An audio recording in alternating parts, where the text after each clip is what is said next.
Yeah, so that's why I want your permission before we gotta get Miss know that. Yeah, She had to put out the building though. No kidding. Not just the stage, the whole facility. Yeah. Let me call Patty.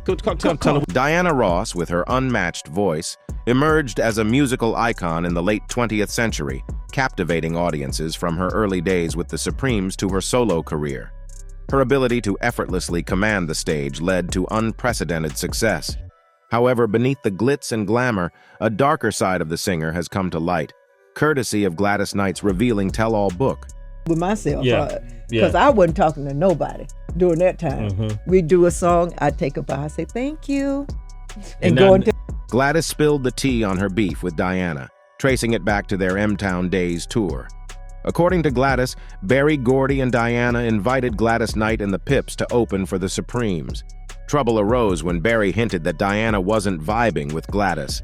A call from Mr. Gordy followed, suggesting that Gladys was spoiling the Supremes' act. Despite explaining they were just doing their show, Berry unexpectedly gave Gladys and the Pips the boot from the tour.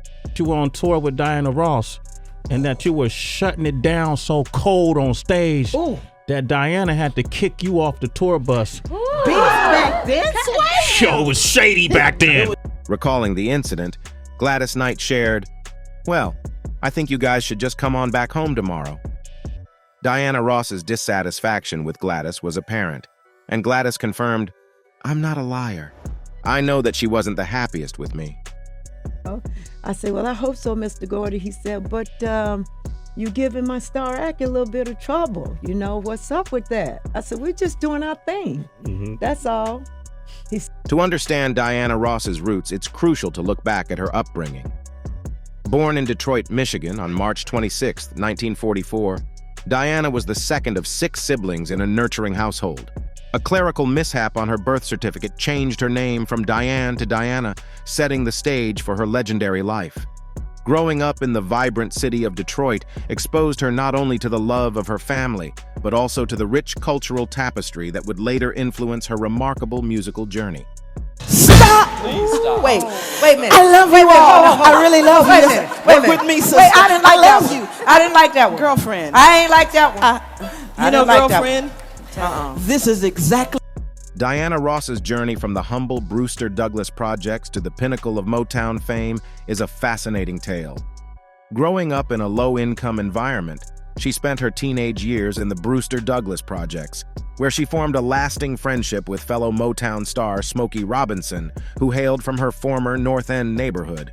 That Diana Ross actually kicked you off of her tour because you were still in the Thunder. Is that true? What happened? We want all the juice today. She's like, come on. That did happen. That's true. Yeah. Wow. Are you kidding? During her time at Cass Technical High School, Ross joined forces with girls from her neighborhood to create a music group known as the Primettes. This sister group to the male sensation, the Primes, later the Temptations, comprised Ross, Mary Wilson, Florence Ballard, and Betty McGlown. Barbara Martin replaced McGlown initially, but departed the group in 1962. But she wanted the lounge where we were. And I said, y'all got all the all, you know, I won't, that one. So they said, well, you guys are going to have to move. I said, okay, fine. Smokey Robinson played a pivotal role in the Primettes' journey to stardom. He brought them to Motown Records and introduced them to the legendary Berry Gordy. Upon completing high school, Ross, Wilson, Martin, and Ballard signed a contract with Motown, rebranding themselves as the Supremes. Under Gordy's direction, Ross was positioned as the lead singer. In 1967, Cindy Birdsong replaced Ballard as the other potential lead vocal, and the group's name evolved to Diana Ross and the Supremes, highlighting Ross's central role. The Supremes quickly ascended to stardom with hits like Baby Love, 1964, Stop in the Name of Love, 1965, and Can't Hurry Love, 1966, dominating the charts. Their success reached unprecedented heights, recording an astounding 10 #1 hit singles between August 1964 and May 1967.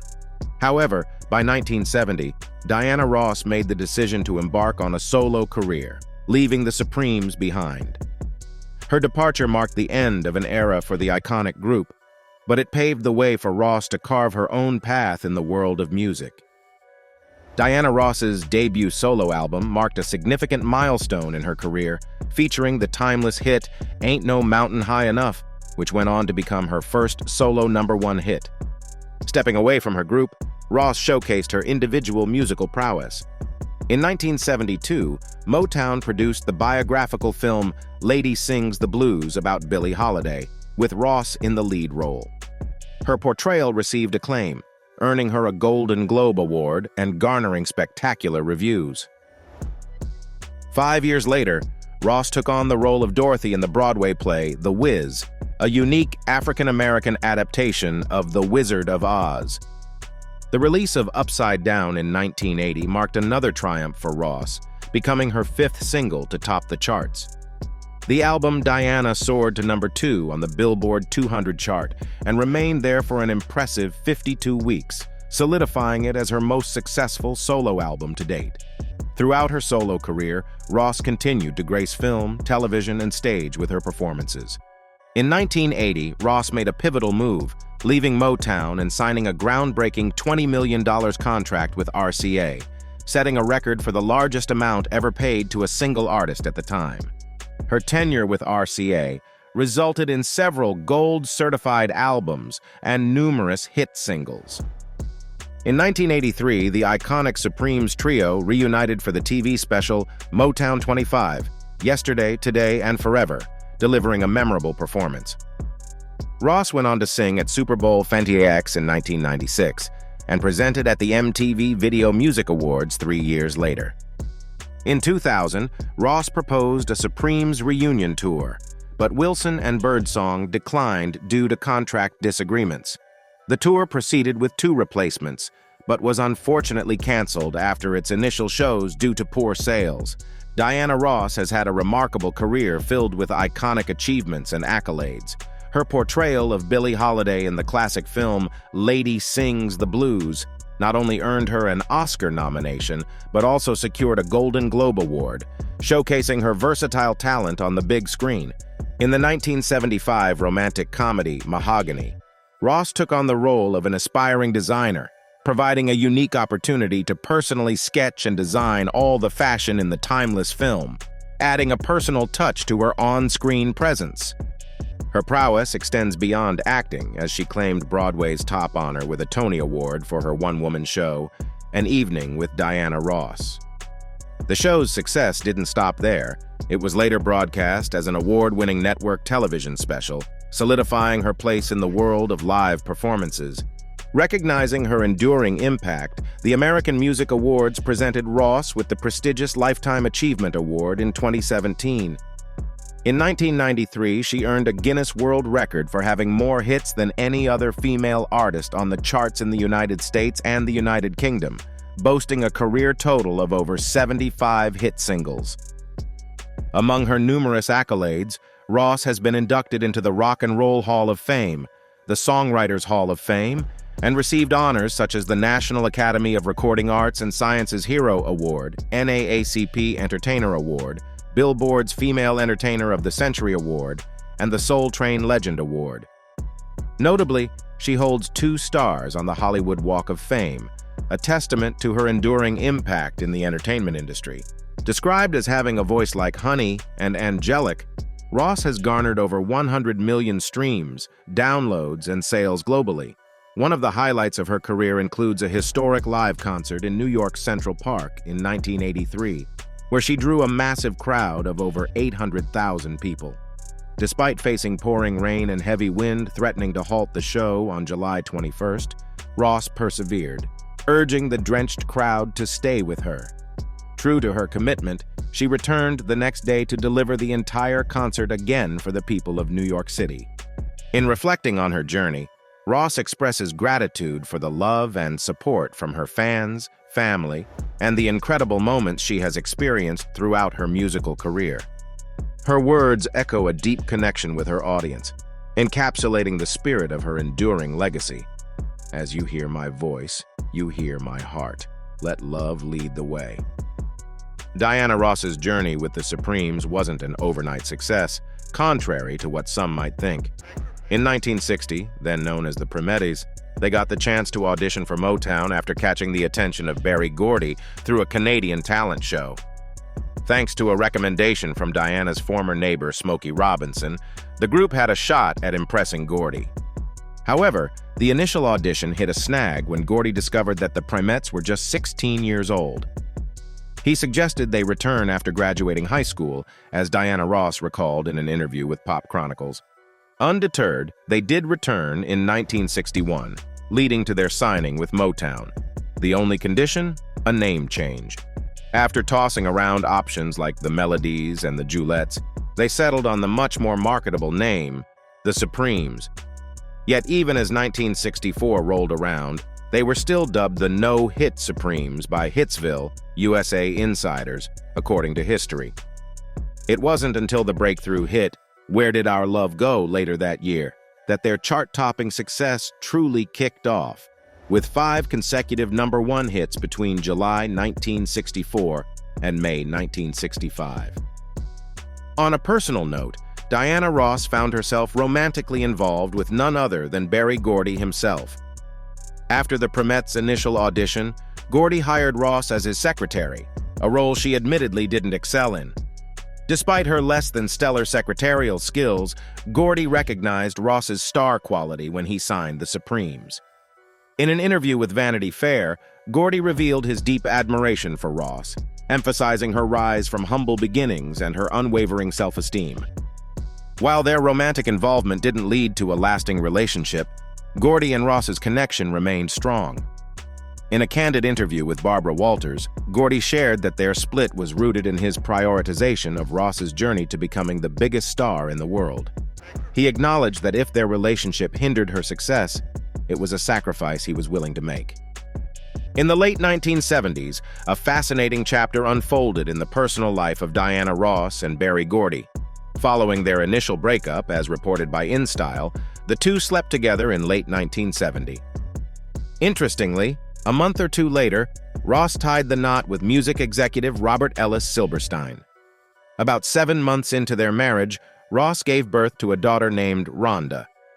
At first, everyone presumed Rhonda to be Silberstein's child, given his Caucasian background. However, as Rhonda grew, her striking resemblance to Gordy became undeniable, prompting Ross and Gordy to confront the truth. As Gordy revealed to Barbara Walters, they initially had no idea about Rhonda's true parentage. But discussions between Ross and Gordy eventually led them to acknowledge that she was indeed Gordy's child. Surprisingly, Rhonda only discovered Gordy was her father at the age of 13.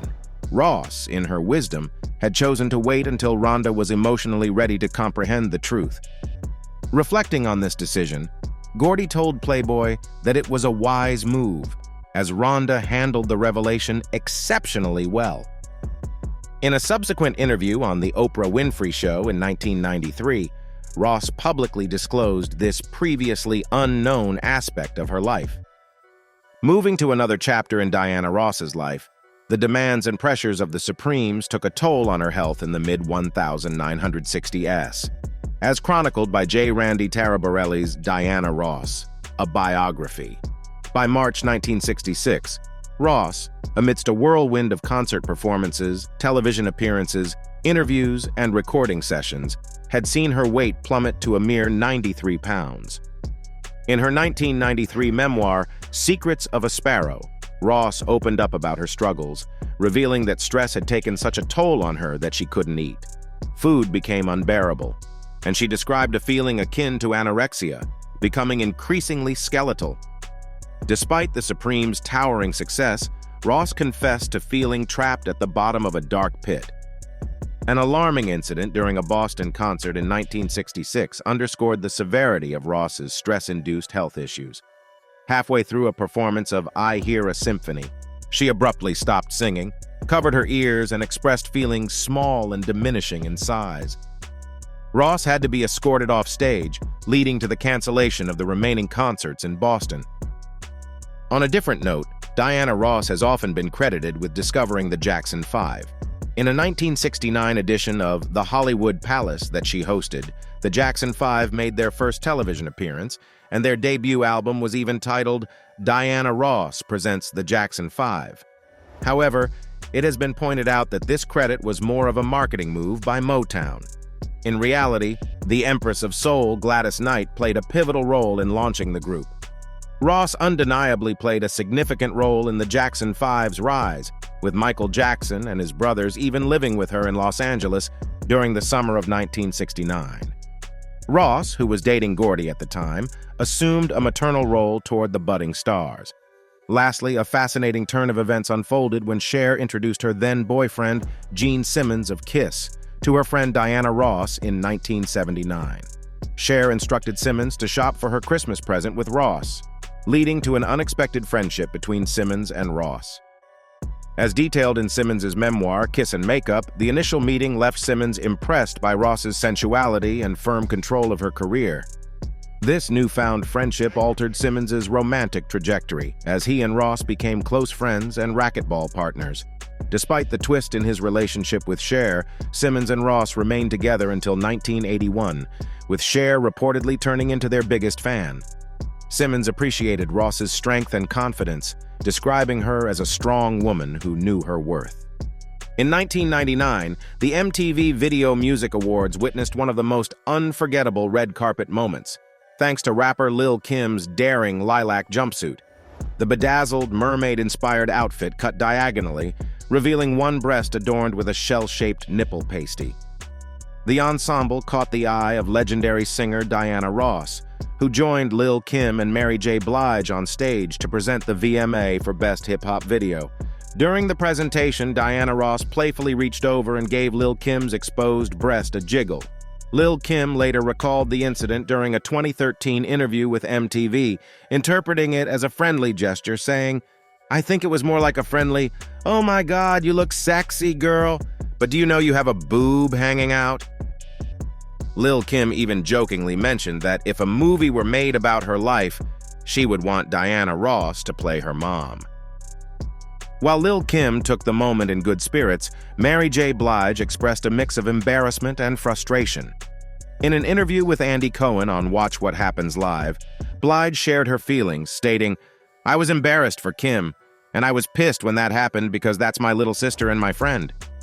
Despite the controversy, Blige emphasized the need to respect artists like Lil' Kim for their courage and individuality, drawing parallels with modern artists like Megan Thee Stallion, Nicki Minaj, and Cardi B.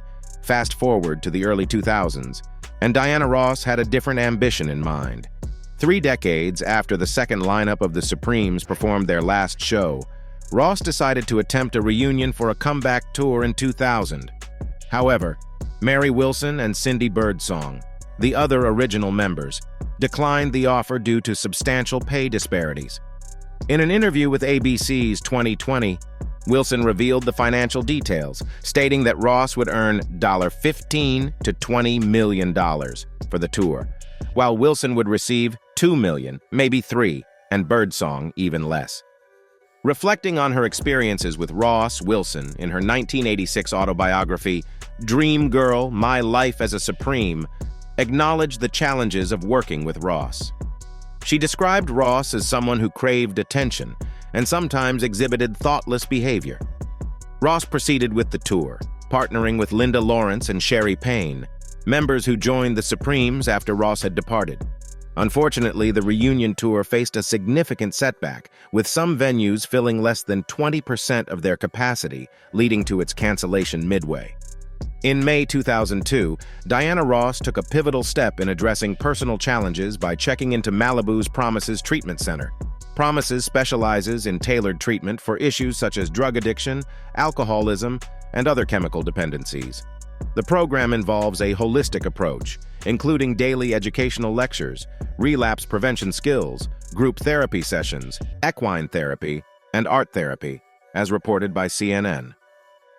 Ross's publicist, Paul Block, released a statement explaining that her decision to seek treatment was driven by a desire to address personal matters and ensure she was in great shape, driven by a sense of responsibility to her family and fans.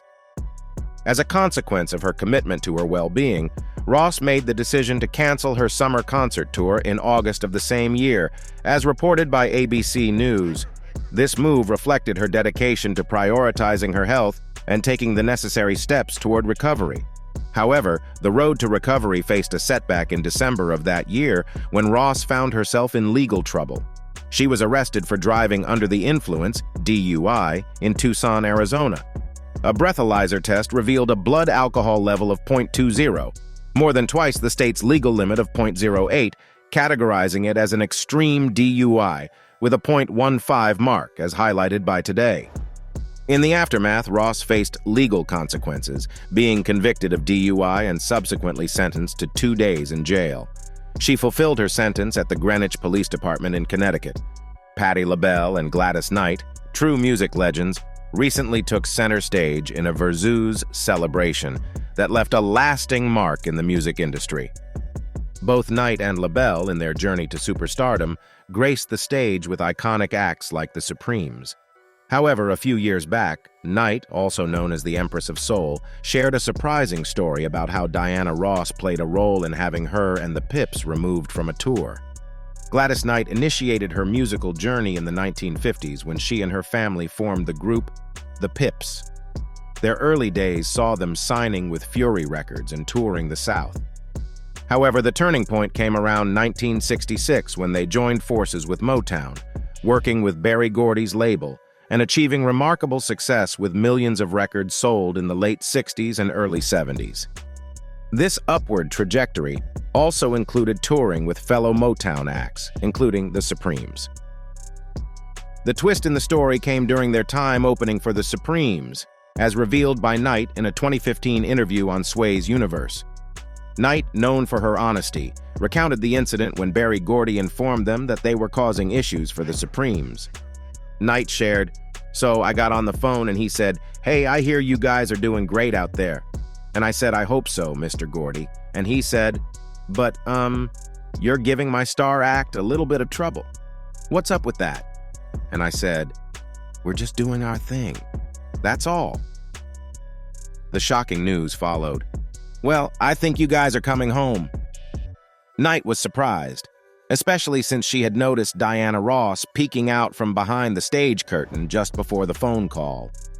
Despite the unexpected turn of events, the rift between Knight and Ross didn't last forever.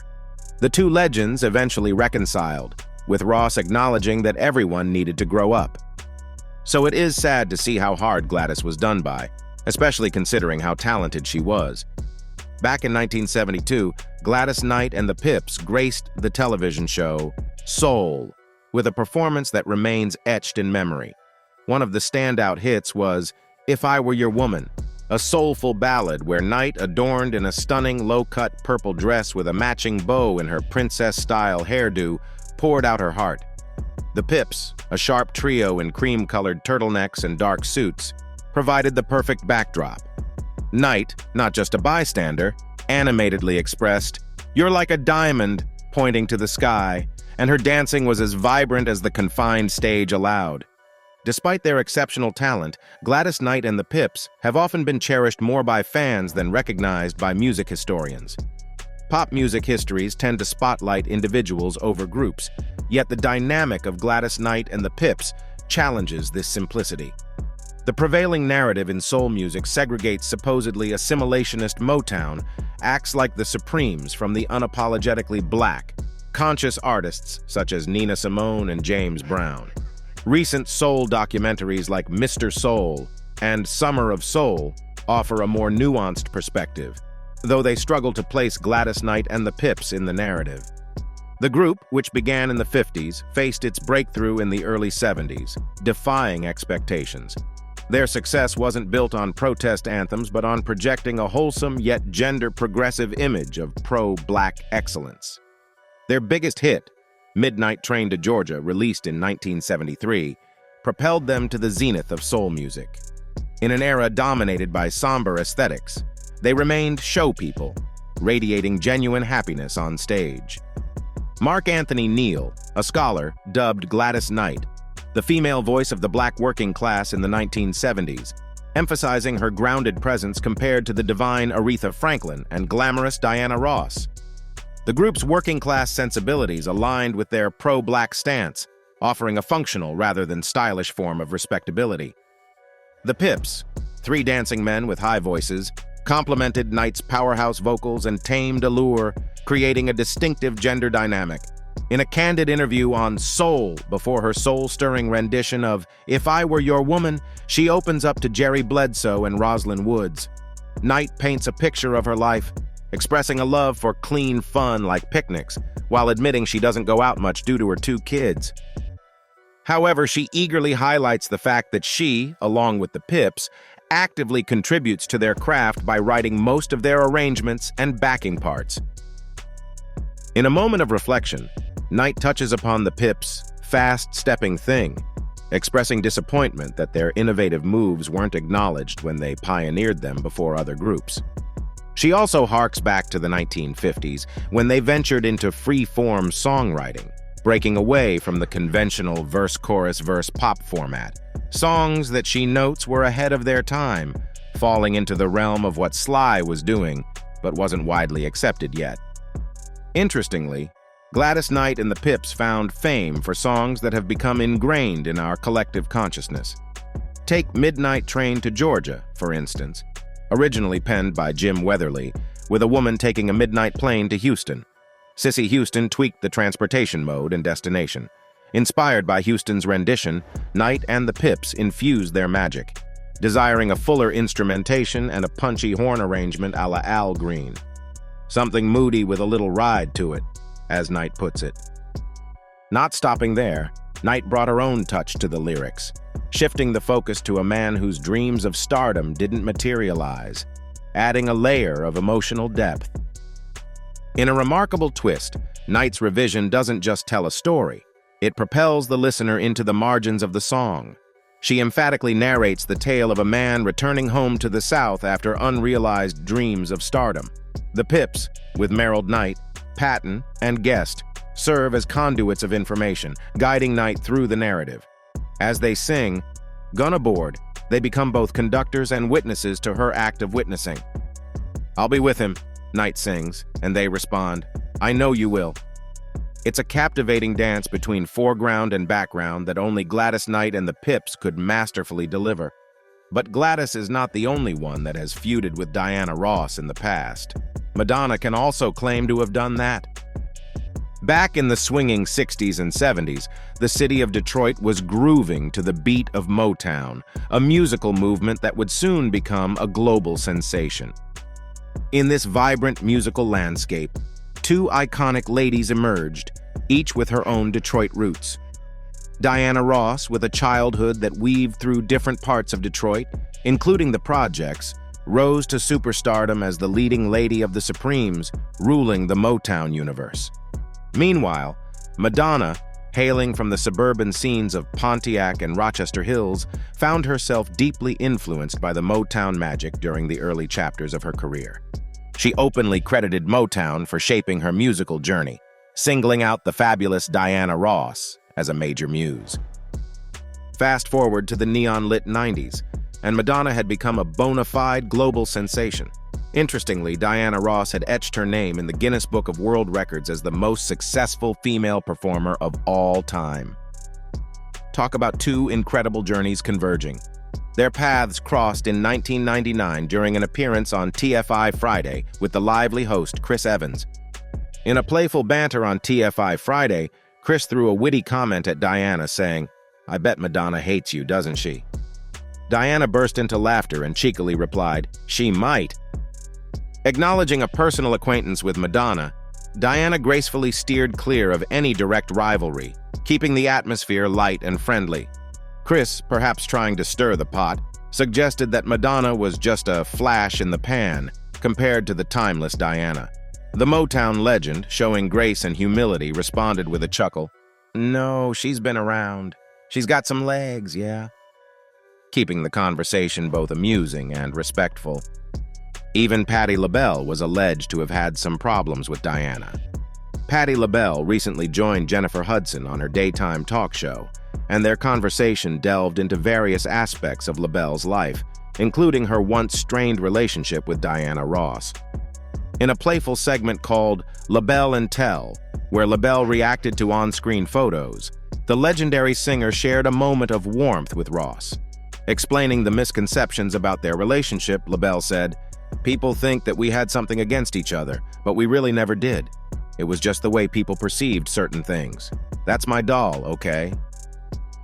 During a previous appearance on Drink Champs in August 2022, LaBelle had expressed frustration about Ross and the Supremes copying her style, stating, "They were biting my style." She also recalled a past issue when Cindy Birdsong, a member of Patti LaBelle and the Bluebells, left to join the Supremes.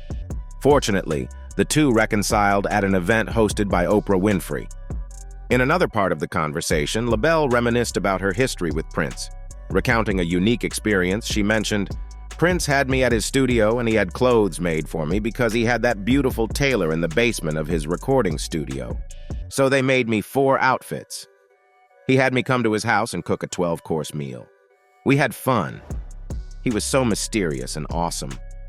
Nobody knew what he was thinking." Hudson expressed gratitude to LaBelle for her guidance during the portrayal of Aretha Franklin in Respect, and inquired about who LaBelle would like to see portray her in a biopic. Lightening the mood, LaBelle playfully responded, "You already did, Aretha, so you can't do me," and suggested Fantasia and Ledisi. LaBelle emphasized her appreciation for the honesty of these talented artists, stating, "I love those ladies. You guys are the ones who call me because I'm honest and I'm blessed to know you. So I don't want you to make any mistakes that I might have made. So you're gonna get the truth from Miss Patti Patti." Hudson affectionately replied, "That's why we call her Mama Patti. That's all for the video, folks. Thanks for watching.